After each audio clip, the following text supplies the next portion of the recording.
খুচরা বাজারে ভোজ্য তেলের দাম বৃদ্ধিতে নোয়াখালীর ভোক্তারাও অসন্তুষ্ট। এ নিয়ে নোয়াখালী জেলা শহর মাইজদি থেকে বিস্তারিত জানাতে যুক্ত হচ্ছেন প্রতিনিধি ফয়জুল ইসলাম জাহান।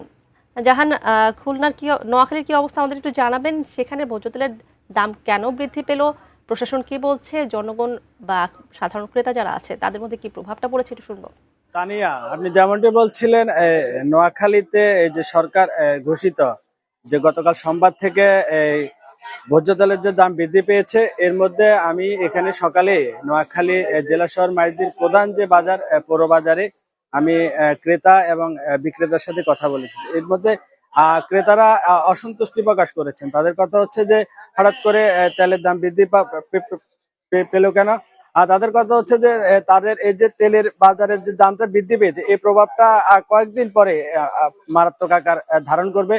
মূলত যে তেলের বাজারের যে দাম বৃদ্ধিতে এক ধরনের অসাধু সিন্ডিকেট যারা, তারা এখানে তেলগুলো তারা এই সংগ্রহ করে তারা এক ধরনের কৃত্রিম সংকট সৃষ্টি করে খুচরা বাজারে এখন সরকার ঘোষিত যে কেজি লিটার প্রতি যে 8 টাকা, সেটা আরো বৃদ্ধি পাবে।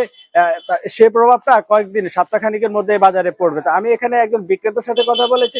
আর বিক্রেতার কথা হচ্ছে যে তারা ডিলার থেকে যে তেলটা নেন তারা বিক্রি করেন, কিন্তু তাদের পর দেখা গেছে অনেকগুলো দোকানে তেলের সরবরাহ কম। তাদের কথা হচ্ছে যে আমরা অধিক দামে তেল নিয়ে আমরা বিক্রি করে যে স্বল্প পরিমাণ আমাদের লাভ হয়, এখানে অনেক টাকা বিনিয়োগ করতে হয়। আর পাশাপাশি তাদের কথা হচ্ছে যে সরকার থেকে যে দামটা বৃদ্ধি করা হচ্ছে, এতে মূলত কাজ করে তেল কোম্পানি এবং আমদানিকারকরা। তো তাদের দাবি হচ্ছে যে এখানে আমি ক্রেতা এবং বিক্রেতা উভয়ের দাবি হচ্ছে সরকার থেকে যেন কোম্পানি এবং এই ডিলার এই আমদানিকারকদের বিষয়ে যেন সরকার থেকে এক ধরনের কার্যকর পদক্ষেপ নেওয়া হয়েছে।